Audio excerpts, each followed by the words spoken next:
A very good morning from the KTN News Center. Thank you for joining us this Sunday morning, the 17th day of September 2017. Exactly a month to October 17th, the day Kenyans are set to go to the ballot to elect their next president on that repeat presidential election. This is Sunday edition. We shall be reviewing the biggest political and governance stories that have been developing this past week and try to make an outlook of what is set to happen this coming week. Well, of course, a big thing that Kenyans will be keeping an eye on is that a full judgment by the judges of the Supreme Court of Kenya on the September 1st ruling to invalidate the August 8th, 2017 presidential election.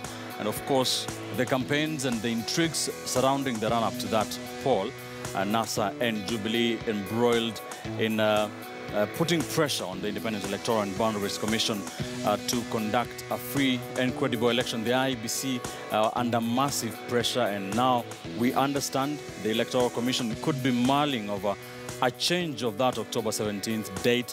We shall be analyzing all that. But before we do that, let's take you live to a Nairobi hotel where the NASA leader Raila Odinga is holding a press conference. Remember, of course, let's listen into what he's having to say. Let's cross live there. Why could his profile delete files, that is from 34A and 4B, from the FTP server? Who granted these privileges? And what did Saffron do when they noted this violation? Either they did nothing or aided the violation. Saffron's complicity in this fraud extends beyond just hacking, but willfully allowing gross violations of the IEBC ICT user policy. Does Saffron deny that only 2 out of the 40,883 KIMS kids transmitted data for the entire election? Only 2 out of 40,883 did transmit data. This is also in the IEBC logs. As a professional firm in the business of conducting elections, aren't they culpable if they stand by as their system is grossly abused with their full knowledge and input? Yet, as things stand today, the firms are preparing for business as usual in a fresh election. Another single-source firm, Al Ghurair Printing and Publishing, whose track record of supplying ballot papers in nearly all elections in Africa, where the will of the people has been manipulated and overthrown, is on standby again, ready to print ballot papers. When the IEBC chairman raised questions with Mr. Chiloba, including why his Chibukati's account was created and used to undertake 9,934 transactions in the IEBC server without his knowledge and consent, why 595 polling stations failed to send any presidential results, while 682 polling stations had identical numbers of rejected votes, we heard from the Deputy President that Chiloba had answered. From the Deputy President. Neither NASA nor the Kenyan public knows that Chiloba had responded. Only Jubilee knows. This is disturbing, but easy to understand. IEBC and Jubilee are partners in crime. The two need each other. If Jubilee is in power, it will protect the co-conspirators and fraudsters in the IEBC. Those IEBC officials have every reason to protect Jubilee as their only source of protection. The murder of Chris Musando, who was IEBC's IT director, is a cold-hearted crime that goes very high up. IEBC and Jubilee are partners in this murder.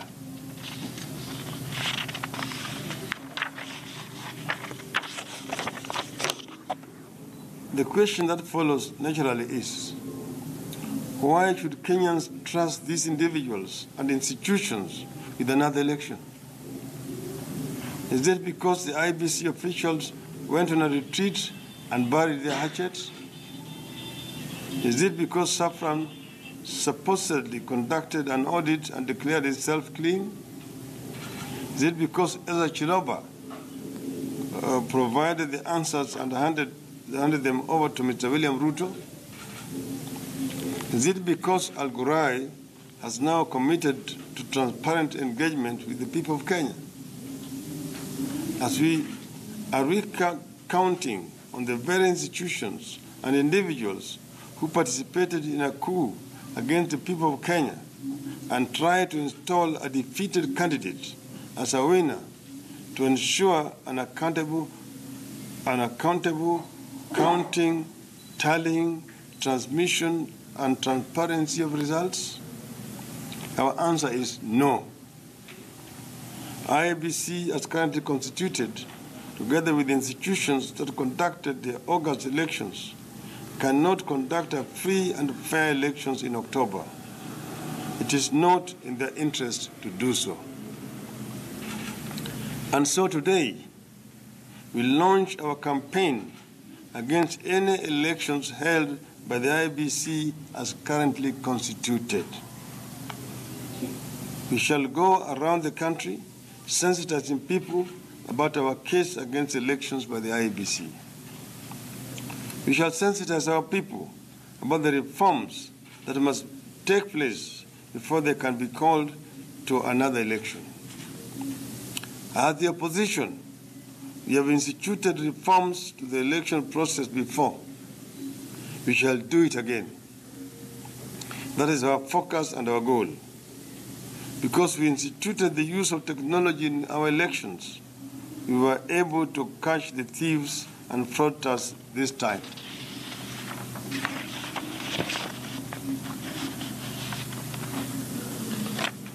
That made Kenya the first country in Africa and the fourth in the world to have a presidential election declared invalid, null and void, due to illegalities and irregularities in the electoral process. We are the people who will end electoral fraud in Africa. We will be the team that will uproot the evil of sham elections with a predetermined outcome. That is our focus in October and beyond, not another sham election. We are alive to the fact that institutions can't reform when they are led by the people opposed to reforms. And so we restate, officers who facilitated the display of figures purporting them to be the results, but which at the Supreme Court hearing were disowned by the Commission as mere statistics, must get out of the way. That is where the reform at the IEBC will begin. 1. Abdi Gulie. 2. Molu Boya. 3. Ezra Chiloba. 4. Marijan Hussein Marijan. 5. Betty Nyabuto. 6. James Muhati. 7. Immaculate Kasait. 8. Praxides Torre. 9. Moses Kipkosgei. 10. Sydney Namlungu, in charge of Kisii County, where fake forms were used to declare results. 11. Nancy Kariuki, in charge of Mombasa County, where fake forms were used to declare results. 12. Silas Rotich, in charge of Nakuru County, where fake forms were used to declare results. Kenyans are coming for you. Salvage what you can and run. There will be no election without you, with you in office. This is from NASA principles. Thank you.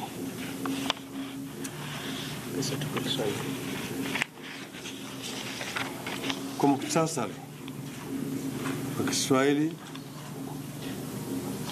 sisi kama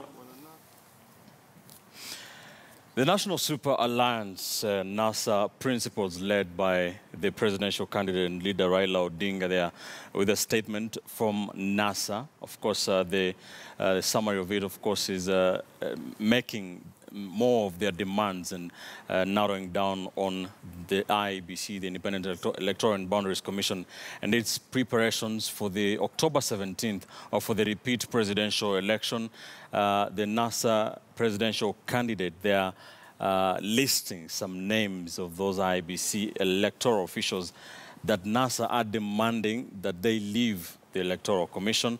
Of course, the names are not very new to you, including the name of the CEO of the Secretariat, Ezra Chiloba. NASA demanding that these individuals bungled the election. That is what NASA is saying, and they should not be part and parcel of the repeat presidential election.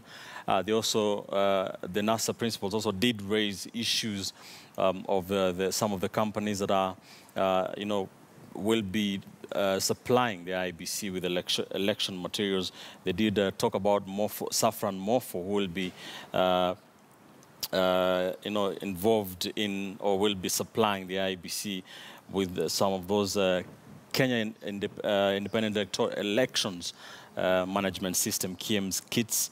Of course, one of those issues that were very big in the presidential petition was the ICT system. They also did mention Al Ghurair, who, and we understand, have a 2-year contract with the IEBC, but NASA is saying they should not be involved in supplying the IEBC with those election materials, that is the ballot papers, as well as other statutory forms that will be used in the presidential poll. Let's get into our conversation this morning. My guests, or some of my guests, are already here with me in studio. I have with me political commentator Anthony Kibagendi. I have with me political risk analyst Dismas Mokua, and a member of parliament for Kimilili constituency in the county of Bungoma, Didmas Wekesa Barasa. Thank you, gentlemen, for joining me. We're also expecting Jared Okello, the Member of Parliament for Nyando, to be joining us a little later in this newscast. Before we get into the political pages, into the press, what the stories making headlines in today's newspapers, Dismas, what can you take out from that press conference by NASA? Well, really, Mr. Raila has not said anything new. The issues is addressing are around irregularities and illegalities as determined by the Supreme Court. And these are the very issues as to why the election was nullified. And I think merely what he's doing is trying to remind the Kenyans that NASA is not going to go for another election unless we have fundamental changes at IBC. And that would be a valid expectation from both Jubilee and from NASA. And actually, these Mr. Raila's statements should be of more value to Jubilee, because according to the Supreme Court in their determination, the president did not make any mistakes. He's not accused of any errors of commission or omission. The person responsible for the irregularities and illegalities is IBC. So one would have expected that Jubilee should be at the forefront for demanding for fundamental reforms within IBC, so that we don't have another bungled election, so that their win again is not nullified. So it's very disturbing and very worrying that President Kenyatta is happy with the status quo at IBC, and instead it's Mr. Raila Odinga and company who wants fundamental changes and reforms. All right. Mheshimiwa, NASA, the NASA leaders accused IEBC or Jubilee, your party, as the only ones who are defending the IEBC, even though everybody, according to NASA, says that IEBC bungled the presidential election. What do you say to that? If you look at what has been happening within NASA, vis-a-vis the timeline that Kenyans are supposed to go back to the polls to elect the president, it clearly shows that NASA are frustrating the efforts of IEBC to have elections. They are not interested in having the elections, because this is not the time of calling for reforms within IEBC. It's the time for asking IEBC either to develop a checklist in compliance with the law, not necessarily waiting for the outcome of the Supreme Court ruling, because it was clear that the elections were declared null and void because the law was not followed to the letter. And the laws are there, the regulations are there. So what they need to do is, when it's like you preach a sermon, then you are told you are quoting wrong verses of the Bible. What you're supposed to do is to hold the Bible and to hold your sermons, and you correct So we should be engaging IEBC in terms of where are we in terms of complying with the various regulations. IEBC should develop a checklist of various sections of the law, or various sections of the regulations that will ensure we have a free and fair presidential repeat elections. And when we are engaging on the basis that how prepared are you in carrying out these elections in compliance with the law. So there's no time for reforms? You have no time to carry out reforms. Even if, look at the timelines when you want to replace commissioners. And I think it's only fair that Kenyans understand that all those irregularities that were pointed out by the Supreme Court, it's the responsibility of all the IEBC staffs because they were system-based. So a system of an institution, when you are blaming them, you blame collectively, not heaping on a few individuals because their names suggest that where they are coming from you don't enjoy fanatical support. And those whose names come from the areas that you feel you enjoy fanatical support, you are saying they should remain. I think this is double standard. Dismas, what do you say to what Mheshimiwa is saying here, that it's not time for reforms now? Like, there's no time for that. What he's actually describing, in my understanding of basic English, is the reforms. Because if the Supreme Court has made a determination that there were illegalities and there were irregularities, now that's what the IBC commissioners are supposed to establish and make it public, that this is the determination of the High Court, these are the irregularities, these are the illegalities, and how we're supposed to sort them out. And it's very clear that listening to that news conference and the conversations within the NASA principles before, nobody is talking about having the commissioners go, because that will be a moot idea. If you want the commissioners to go home and you want to have elections on the October 17th, that one is, you'll be shooting in the dark. Instead, what they want to do is IBC to do what they're supposed to be doing, creating those systems that everybody can appreciate. These systems are very transparent and anybody can touch it. And there are so many stakeholders who've given opinions. The observers have given an opinion, religious leaders have given an opinion, Jubilee has given an opinion, and NASA has given an opinion.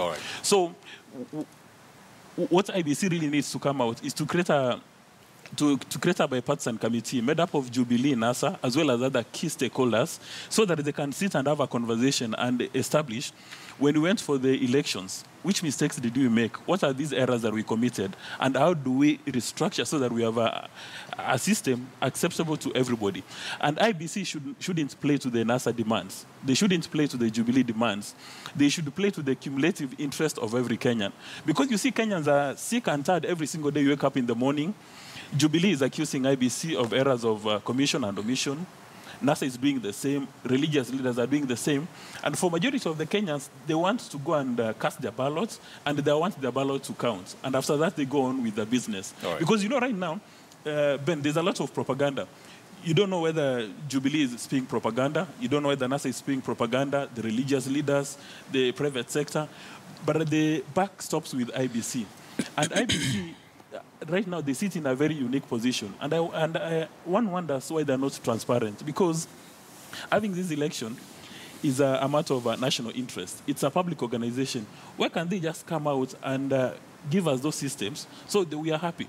Some of the issues Mr. Raila Odinga is raising are of fundamental importance. He says, and it's on record, that Chebukati wrote a memo to Chiloba wanting to know why a password created with his name has been used multiple times. Now, these are some of the issues which should have been answered had IBC complied with the Supreme Court order of opening up the server. So one wonders, as we see today, who is so powerful at IBC who cannot allow the Supreme Court appointed experts access that server? Is that something, that server, which if it's open to the public, to the world, that Kenya will go up in flames? So these are so many questions we need answers. So the commission should live up to its name, independence. Anthony, what is your take on all this? With all due respect to former Prime Minister Raila Odinga, I feel that the continued demonstration of lack of preparedness for the coming election, they have continually tried to come up with excuses so that they don't go for the elections. Why I'm saying this is because the people they are pointing out don't have to actually get out of IEBC. They can be transferred from that zone to another place or even to the head office.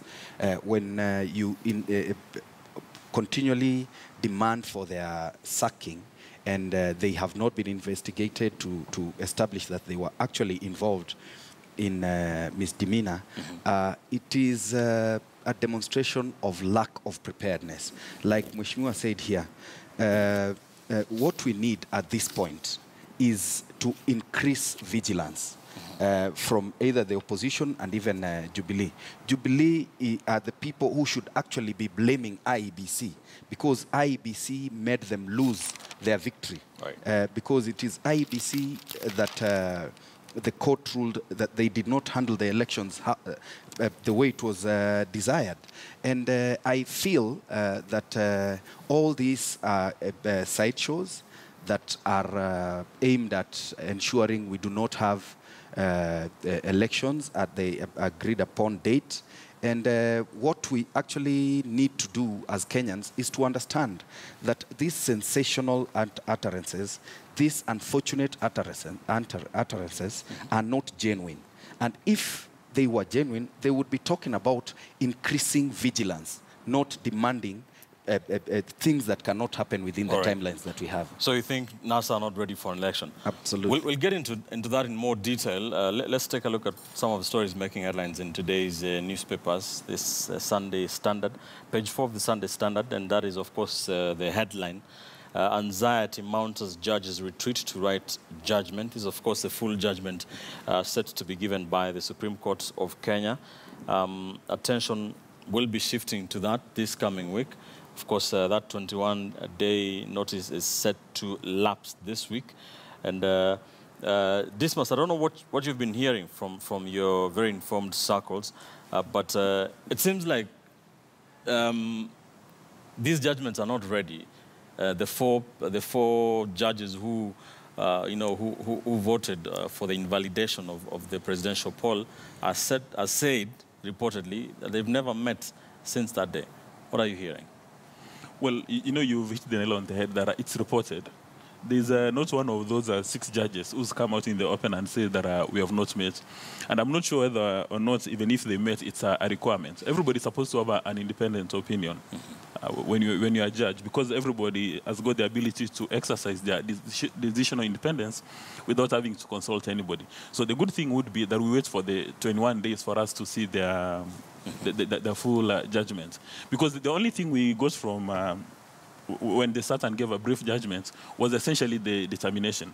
So we were able to know the determination. Of course, there were so many rulings and the brief judgment. So at the lapse of 21 days is when we'll actually establish whether or not they had a meeting, whether or not they were supposed to have a meeting, and the outcome of the full judgment and the implications.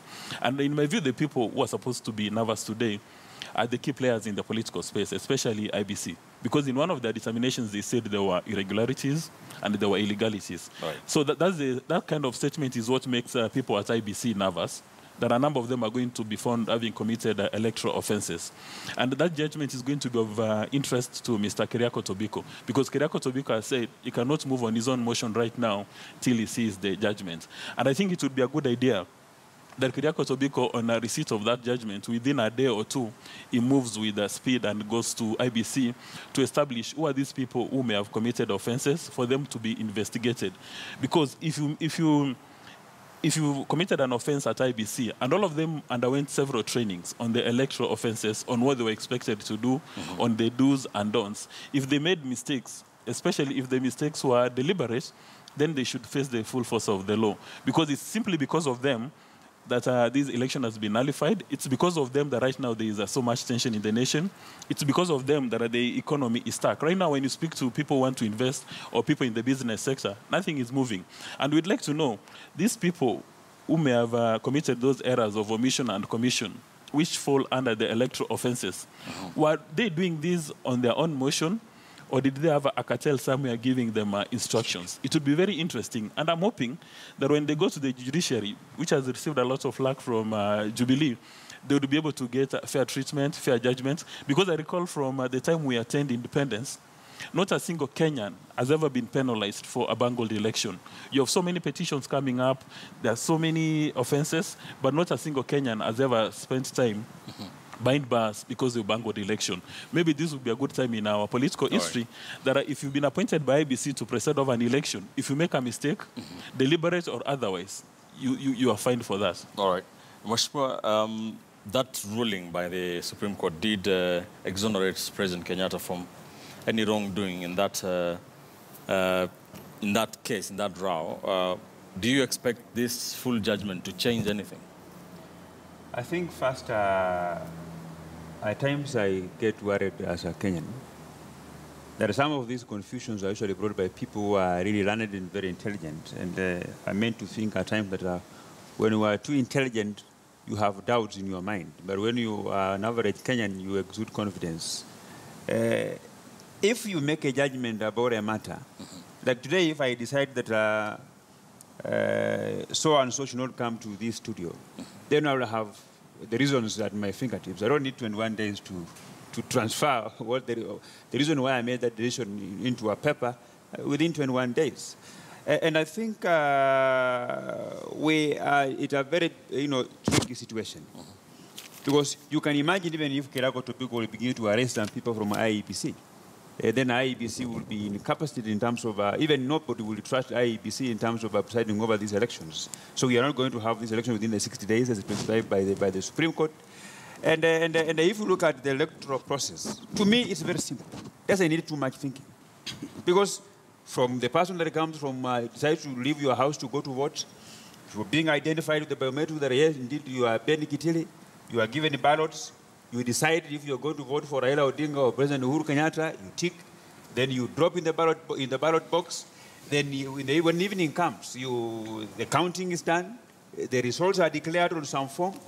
So the issues of some forms to affect, you can get real authentic forms. The issue that some officer did not sign those forms, you can get presiding officers and CROs who will ensure that it's their duty to sign those declaration forms. So you don't think we should have another election? You think that we should have had a recount? Is that we what should have you're had a saying? recount. Because there is nobody who is contesting that what was declared in a particular polling center was altered. And we have also a Court of Appeal ruling that says what is declared at a polling center is final. So to me, it doesn't matter if you will transmit these results through an SMS, if you will transmit through a scanned copy, whether you will put them in a notary or a G4S to be delivered at the National Tallying Center, as long as what was declared at the polling center had not been altered. Because it's only after you've altered it that you will have changed, that will have insulted the intelligence of the Kenyans who went to vote for that particular candidate that they wanted. All right. Ben, allow me to buttress the point raised by Honorable Baraza. When you were the Supreme Court, one would have expected that President Kenyatta's lawyer, or indeed IBC, if they were 100% confident that the election was free, fair, and credible, for them to actually, one of the prayers should have been for them to order for the manual recount of those ballot papers. So one wonders why IBC or President Kenyatta's lawyers did not do that. And also in their judgment, the judges said that the elections which was held in a manner that it did not respect the Kenyan constitution. So we don't want to start to get into a situation whereby we go for another election and we repeat the very mistakes. It's important for us to make sure that we clean the system once and for all. Because you may go for another election in October 17th, if actually there is the election taking place, and then now we get into a cycle of going to the Supreme Court for petitions. All right. And before you know, it's 2022, and we don't have a president running the nation. Yeah, there's something important that Dismas said. What we need to know from the judgment is the people who are culpable, the people who are involved in altering results, the people who are involved in all this cooking of figures or interfering with the system. And what we need in this country right now is actually for the Kariako Tobiko to deal ferociously with the people who are involved in electoral fraud, from returning officers to the top. That way, from now going forward, we will never have people trying to interfere or to mess up with elections. Because if we did not have such people, we would not be going back to the elections. Secondly, as Mheshimiwa Baraza said, no one actually contested the figures. NASA was contesting the process. And the court decided that it is IEBC that did not ensure that the processes were properly followed. And I was thinking, it is at that point that, like Dismas said, the lawyers from the Jubilee side and IEBC should have actually demanded for a recount of the votes so that we get to know who actually won, because the figures are not contested. All right. Yeah. Finally, let's take a look at one story here very quickly on page 26 of the Sunday Standard, and that is Hassan Omar burns bridges, but where did it all start? That is, of course, for by the press conference called by the former Mombasa Senator Hassan Omar last week, where he made a scathing attack on his former party boss, Kalonzo Musyoka, and the larger NASA group. Dismas, what is your analysis of this? You know, politicians in Kenya are very strange people. When you're in a particular political party and all is rosy with your party leader, then you are full of praises. But when the situation is not as good, then you describe them using unsavory terms. Like, for instance, Hassan Omar said the leadership at Wiper was meek, weak, and rudderless. So one wonders how he excludes himself, because before he resigned, he was the Secretary General of the political party. And one would assume that probably he was the second most powerful man within Wiper, only just a step away from Kilonzo. So when he's saying that the leadership at Wiper is weak, he's actually describing himself, because he was a key cog in the political party. And when did he establish that, in fact, the leadership is weak? Did he establish the leadership is weak after he lost his political interest in Mombasa? And if he was very genuine, he would have probably resigned very much early in the day before going for an election. And I think we need to develop a new political culture in Kenya, that if you're unhappy with a particular organization, you're supposed to resign immediately, you take a walk, you form your own political party, or you pursue your interest without throwing mud at anybody. The story of Hassan Omar reminds one of Miguna. After you fall out with Raila Odinga, you start using all the unprintables on him. It also reminds somebody of John Githongo, when he was in charge of corruption. While he's in office, he's a very happy man. But when things go haywire and he leaves office, he's got unprintables for Mwai Kibaki. I think as a political society, we should run away from the culture of deceit. That if you're unhappy with the situation, resign, take a walk. Don't wait for your political fortunes to go south, then you start insulting everybody. Because right now, he says he's not sure whether he's going to the private sector, civil society, or going to Jubilee. If he goes to Jubilee, I don't know whether he's going to be received with a red carpet. Because if you're capable of creating mischief around Wiper, then you can go to Jubilee and do the same thing when things go south. All right. Much more, what do you think? Is he coming to Jubilee? I think, contrary to what my friend has said, politicians are very intelligent people. You first do a risk analysis. You look at the pros and cons of the decision that you want to make. Then either if you have some risks, you look at how you can mitigate them or reduce those risks. Then you move forward. I think Hassan Omar did what any other politician would do. In Mombasa, in his backyard, his party, Wiper, was almost playing a second fiddle to ODM in the hierarchy of NASA, or rather God, whatever it exists. And he realized that even in the meeting they have been having, Hassan Joho, who is the key pillar of ODM in Mombasa, and what we can say a right-hand man of Raila Odinga in Mombasa, had been positioning himself at that level, and he knew he has nothing. He has no space to fight within NASA. So the only way to be relevant is to go out of NASA, either as you appear to be a lone ranger, so that you can be quoted by other political parties. Otherwise, if you have continued within NASA ODM, there were plans to finish him politically completely. You remember when they were going for meetings attended by all the principals, and him is being jeered, he's being told to sit down, and the principals are sitting. You know that you are an unwanted man. And in politics, you rather be with the people who celebrate you, even though their chances of winning are smaller, than be with the people who are tolerating you, even if they have bigger chances of winning. All right. What do you think? Hassan Omar is an exceptional political talent. whether it's in politics, mainstream, or even in the civil society. What he said about Wiper, for me, is true. The leadership in Wiper is meek. It was rudderless. I've worked with Honorable Kalonzo Musyoka before, and I know what he can do. And Hassan Omar tried to inject a bit of energy, a bit of excitement into that party, but he got to a point where Honorable Kalonzo tried to actually step on him because he prefers to work with people who probably have more money or people who have more say to the person he answers to, who was Raila Amolo Odinga. I'm not saying that Hassan Omar would have won, but I believe if he had a fair playing ground, he would have performed better and he would have stuck with them. And this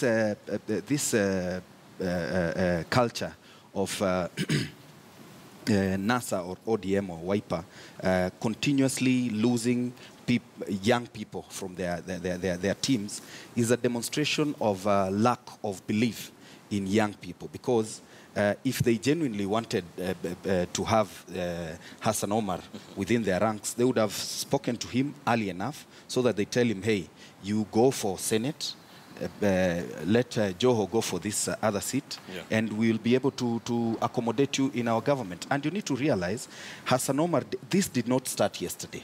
Hassan Omar was the most fierce defender of Raila Amolo Odinga before 2013 elections. But again, he realized that the nominations, he would be played. Right. So he switched. There was Ramadan Kajembe who would get the ODM ticket. He switched to Wiper, which was desperate then. And then now, once he got elected, he decided to try and improve the image of that party, make it more national, but it did not work. All right, we'll see what... Can you just allow me to make a point? The politicians are very clever. I would agree with Baraza, because it's not very easy to get up to 50,000 to wake up early in the morning in cold weather, raining conditions to come and vote for you. But when you're going to make a political move, when you're defecting from one political party to another, please do it in peace. Be a gentleman. You do not kiss and tell. If you're in a relationship and it goes south and you get into a divorce, you don't go to the local town hall meeting and start saying all manner of things about your wife or your husband. You take a decision that you are unhappy with Wiper, you hand in your resignation, you go back to your village and you rebuild your fortunes. Because if you kiss and tell in the public space, then you reduce your political premium. Because believe you me right now, there are so many people who want to do business with Hassan Omar, but they're not sure whether he's going to kiss and tell again. No. Sorry, I think no, that is not true. Because unless you tell people what happened, you'll be ridiculed, you'll be abused, you'll be disrespected because you didn't tell people actually what happened. When you leave a political party in this country, you have to give reasons why. And he gave reasons why. Even me, I moved from one political party to Jubilee, and I gave my reasons why. And that issue of not kissing and telling, it is not about kissing and telling that we do. It's about justice. Politics is in public. Yes, I just want to comment something here. My friend Mokwa is a political analyst, and I'm a practicing politician. He may be doing his analysis based on some case scenario studies that happened in America or anywhere whose democracy is really different from what happens in Kenya here. In Kenya, when you are divorcing a particular political party, the only way that you can be allowed, you can be welcomed by another political party if they know that you are completely detached. And the only indicator is to do what Hassan Omar did. And in politics, there is no permanent enemies. You remember the relationship between former Prime Minister Raila Odinga and Musalia Mudavadi, when even Raila was calling for Musalia's prosecution with the Golden Bag scandal, saying that he was the one who signed the money. But now they are sitting and dining from the same roof. They are buddies. So in politics, if you want any particular party to take you seriously, you must indicate to them that you have divorced your former wife, your former party, and there is no point of going back. You've engaged a gear of a non-return. And that is what Hassan Omar did. This is the practical scenario, because I'm saying this like I'm a practicing politician. All right, let's leave it there. We'll see what happens. We'll see what the political path that Hassan Omar will be taking. Is he going to land at the bottom of Jubilee Party, as some people have predicted.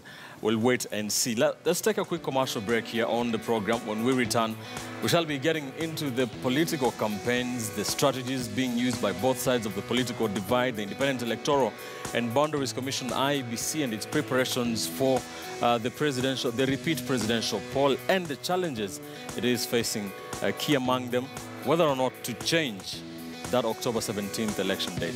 Let's take a quick commercial break. Here is our sound of the week.